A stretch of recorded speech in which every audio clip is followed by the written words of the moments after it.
More talks planned for Thursday between Iran and the US, which is mobilizing its largest military force since the invasion of Iraq more than 2 decades ago. Mixed messages from US President Donald Trump, while Tehran says it wants talks but is ready for war too. So where do both sides stand? This is Inside Story.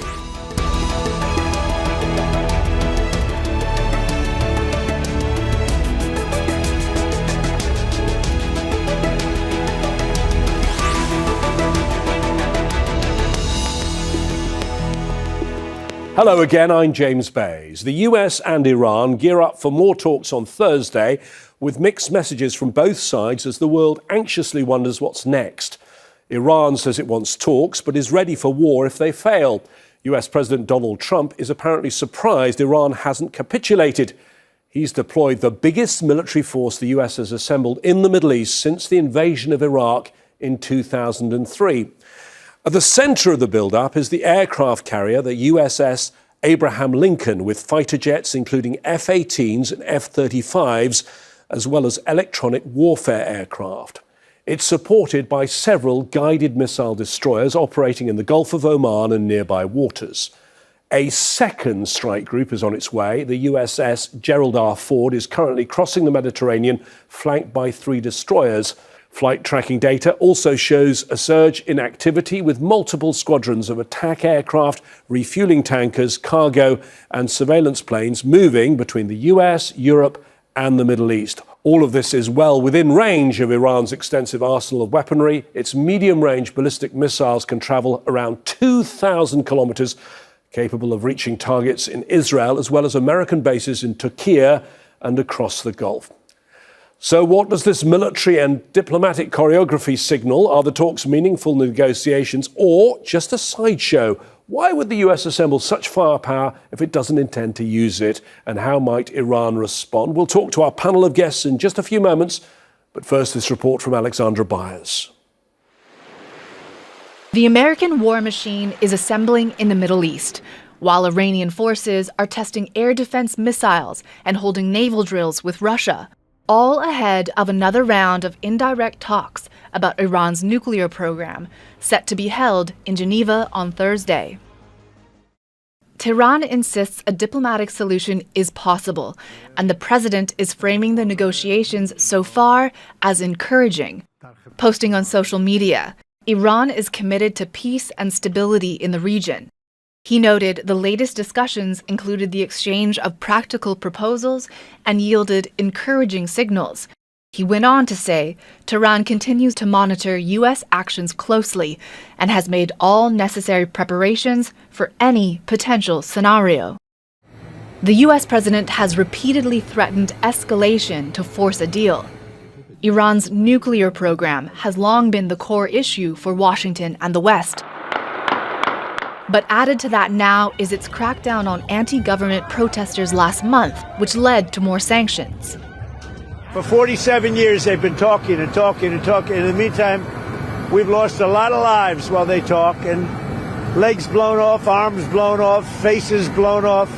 It's been going on for a long time, so let's see what happens. In the meantime, we have tremendous power has arrived, and additional power, as you know, another carrier is going out shortly. So we'll see it how. If we could get it settled for once and for all, that would be good.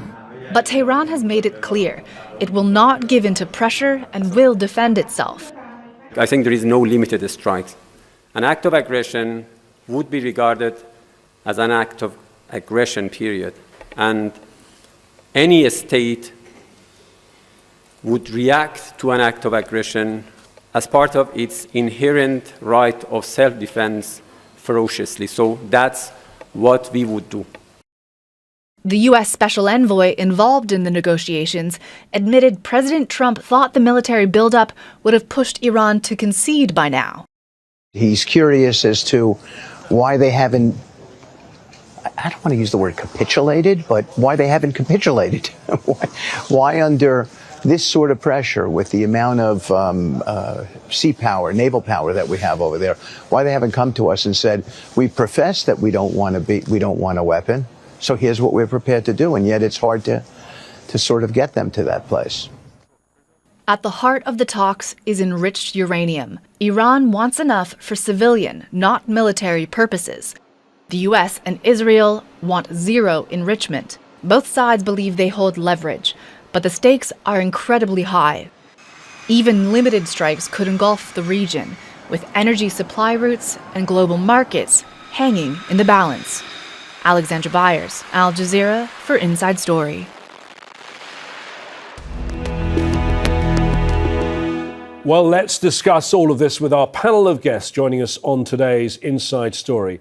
We have Jamal Abdi, president of the National Iranian-American Council. He joins us from Washington, D.C. In Tehran, Hassan Ahmadian is assistant professor at the University of Tehran. And also in Washington, D.C., Richard Weitz is senior fellow at the NATO Defence College. Thank you, all three of you, for joining us. Well, as you heard there, Richard, in our intro, two simultaneous things are going on. A great big military build-up, absolutely vast. In fact, we talk about an armada, but there are two aircraft carriers, each surrounded by lots of ships. You could, in fact, say it's a double armada that the US is gathering there. At the same time, there is diplomacy ongoing, more talks taking place on Thursday. Which of those two tracks, the military or the diplomatic, in your view, Richard, has the upper hand right now? Right. I don't see them necessarily as conflictual in the sense that in President Trump's view, having the military deployments could actually facilitate the diplomatic track. I think, President Trump would prefer a negotiated settlement, and he certainly engaged in a variety of contacts, primarily through the direct talks, but also indirectly through various intermediaries. And then the military forces give him a bunch of options if he wants to employ them. But I still think the focus for now is on the diplomatic track with the military forces in the background. Hassan, when we do this game of working out what's going to happen, it's a mug's game, really, in the Middle East, because it's such a combustible region with so many moving parts. Let me ask you the question a different way. How worried are people in Tehran right now about what might happen? Well, people are concerned with all the deployments into the region. The Iranians see what is going on rather differently from what was just described. The Armada, as they call it, is part of a capitulation effort that was talked about by Steve Witkoff just yesterday. They want to force Iran to capitulation.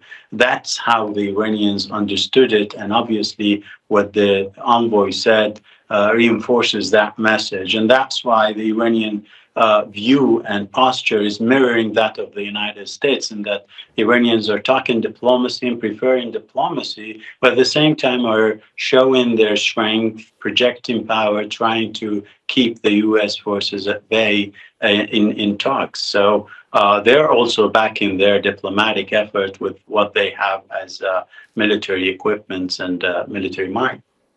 Jamal, of course, in some ways, you could argue we've seen some of this before, because there were negotiations taking place last year between the US and Iran.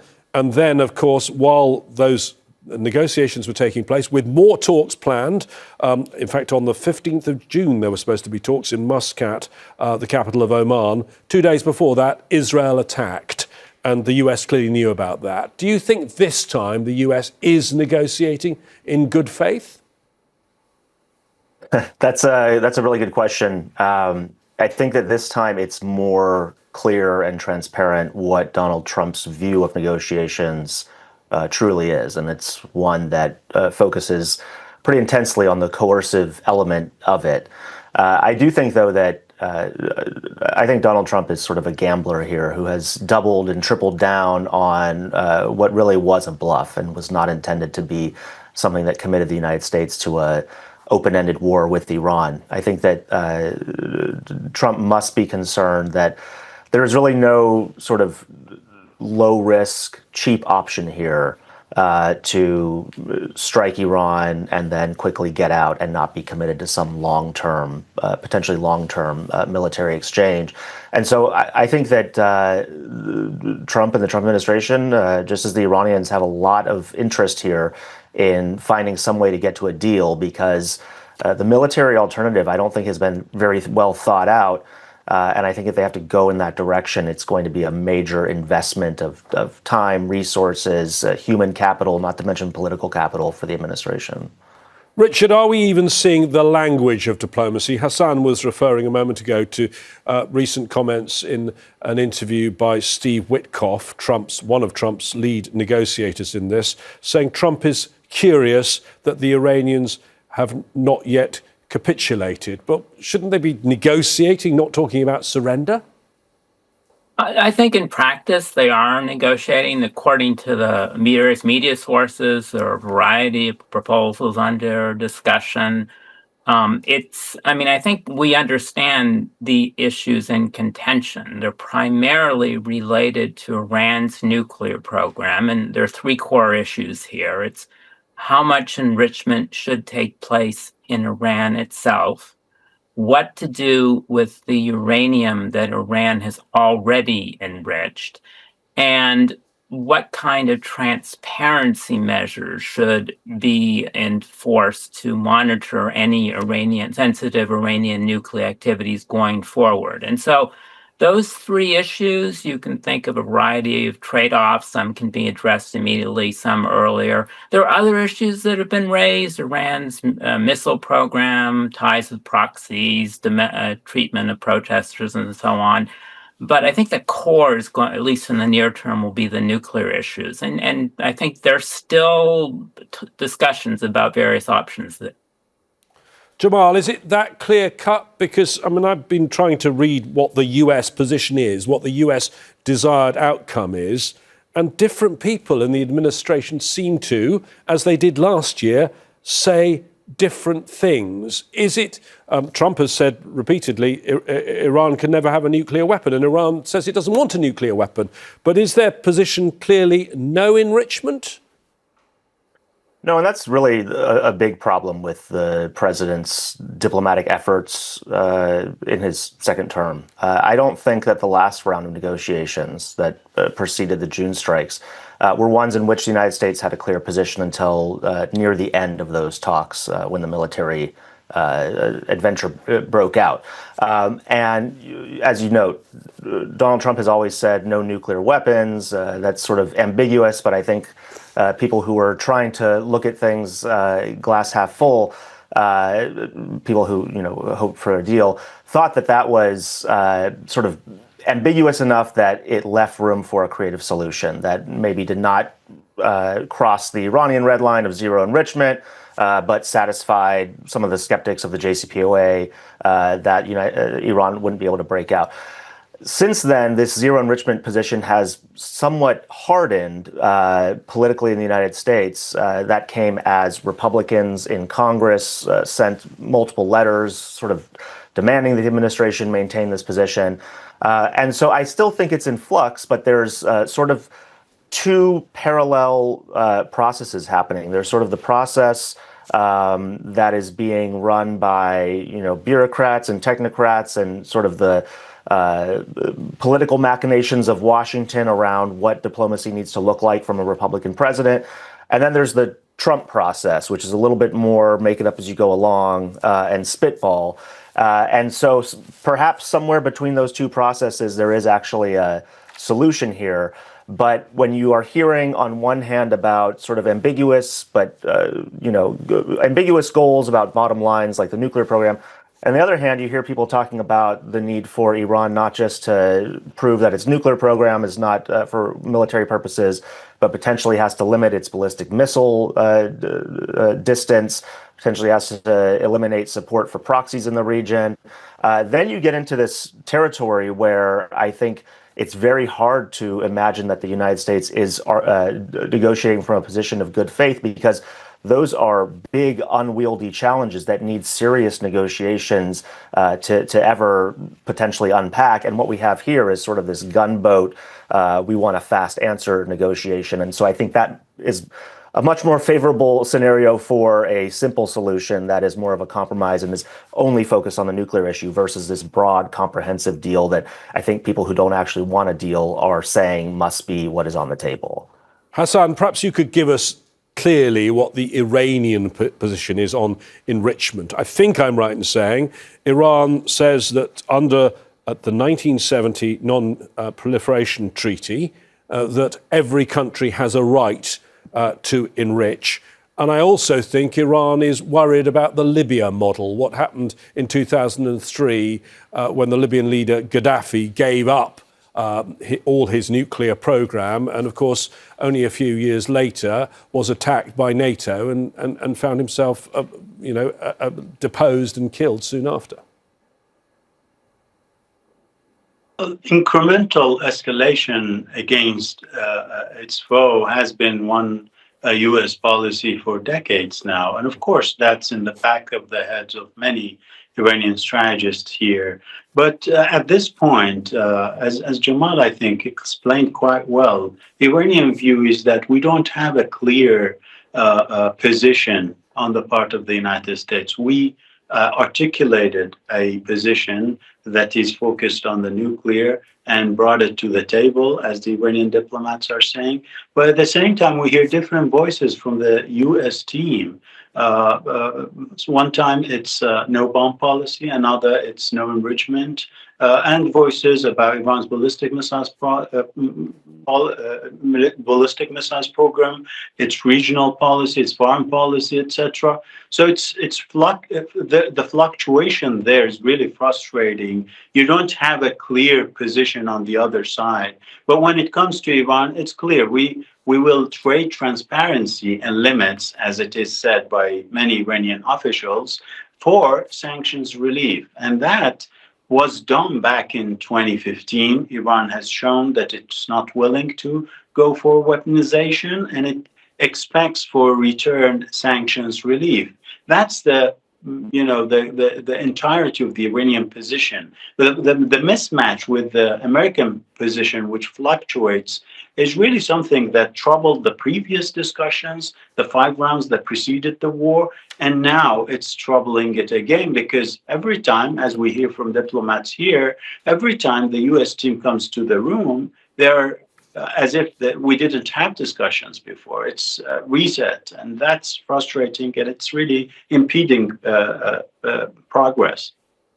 Richard, you've watched lots and lots of diplomatic processes over the years. What do you think about the way this is being carried out? Because there have only been in this round 2 pretty short meetings, and these are very, very complex subjects, particularly if you want to look beyond just the nuclear program. And even the nuclear program is terribly technical. And yet these are short meetings, the latest one only about 3 hours. And the US team, Mr. Witkoff and the president's son-in-law, Jared Kushner, managed to do this in Geneva, slotting it in on the same day as talks regarding Ukraine and Russia.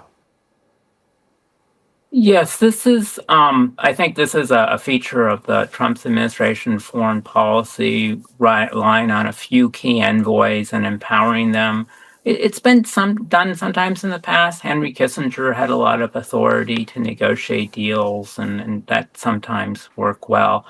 There's of course problems on the Iranian side as well, in that for a long time the Iranians refused to deal directly with the U.S. They had to go through intermediaries, and so that delayed things. I think, given the importance of the issue and the fact that the advisors to the president are giving diverse views, which we discussed, I think it's really going to take a decision by President Trump on what he wants, and that to be will reflect what's given to him by his advisors, what we get from the Iranians in the next few days. And I think then once he reaches a decision, it'll be focusing on implementation. And that may be easier. We've been discussing this problem for 20 years, or a lot of creative solutions about multilateral enrichment, multilateral discussions to deal with some of the missile and proxy issues, bring in the GCC states, so on. So there's a lot of material out there that we can draw on. There just needs to be a decision about what is going to be the joint goal the two sides want. And then the execution should be not as difficult as perhaps previous rounds. Jamal, as Richard says, all sorts of ideas have been floating around. Enrichment outside the country, some sort of consortium of regional countries doing the enrichment. Those don't seem to be acceptable to Iran. Iran's coming up with its own plan. The senior security official, Ali Larijani, is presenting something we understand very, very soon. But my question is, what do you think President Trump will accept? And it's got to be something that looks very different from the 2015 deal, which he said was an awful deal. Yeah, I really, of all the unpredictable characters and issues, it's Donald Trump and the Iran nuclear issue. So predicting what he will accept is probably pretty difficult. I know that, what the discussions are, at least publicly, is that there is a proposal for Iran to have a token level of enrichment. So under the JCPOA, Iran was allowed to enrich up to 3% and eventually increase its enrichment levels. What's being talked about is something like 1.5%, which would satisfy the Iranian concern about maintaining this fundamental right to enrichment. But whether that actually addresses the concerns of the United States and Israel about just Iran having a capability to enrich is really pretty uncertain. And I think that one of the features of these talks that maybe actually is an asset to getting a deal is the fact that Iran is not currently, as far as we know, currently enriching uranium. Because of the June war, Iran's stockpile is likely buried under a mountain of rubble.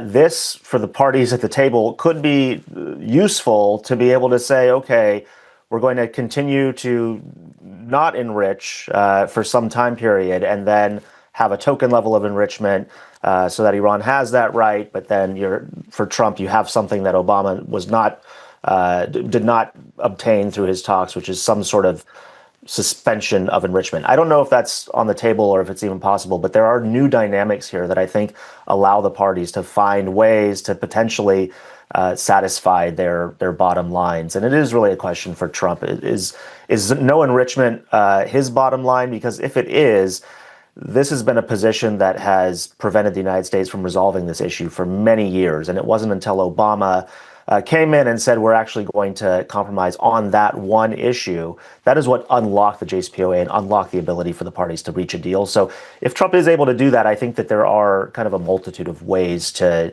sort of satisfy the Iranian bottom line, but also satisfy American concerns about weaponization and ensuring that Iran does not have a path to weaponization.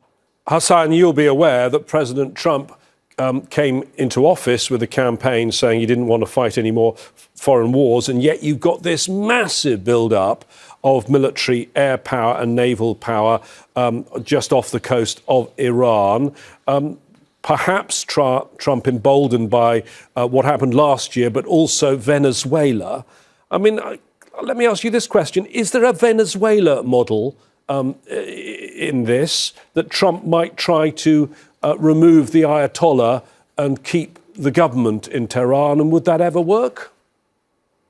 Well, I think they've tried it already many times in the past few decades. I don't think that would work because Iran's military and security apparatuses have been acting independently for 5 decades.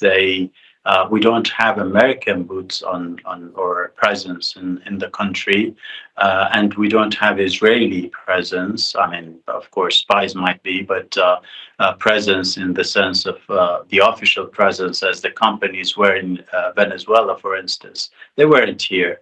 I don't think the Iranian political system is that weak for that model to work. I can give you many reasons why I think so, but I mean, it's basically not really comparable in my mind.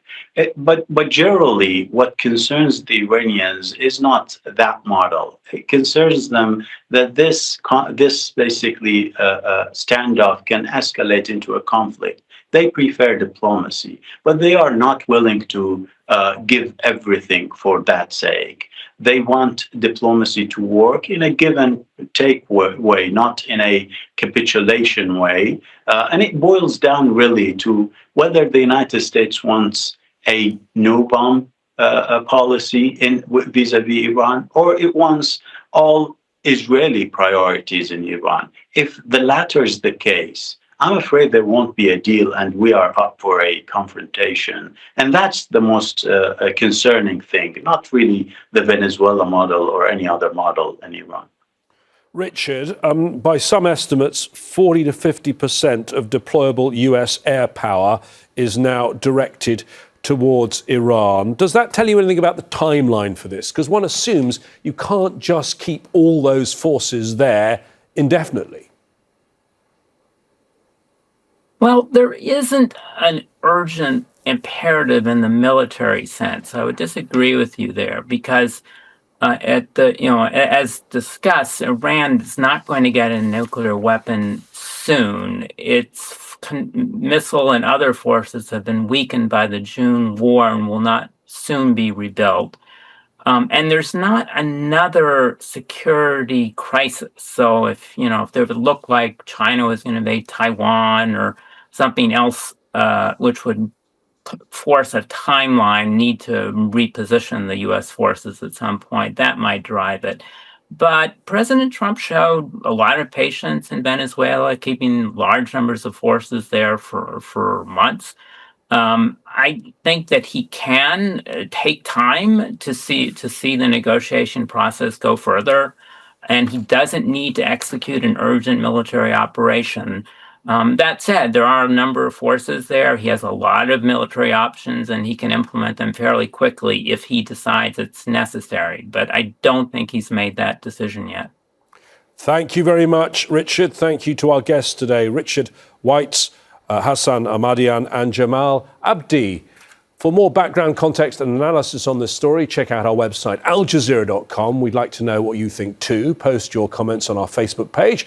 That's facebook.com/AJ Inside Story, or you can find us on X. Just look for @AJ Inside Story. For now, that's it from me, James Bays, from the team here in Doha. Stay safe and well. Bye-bye for now.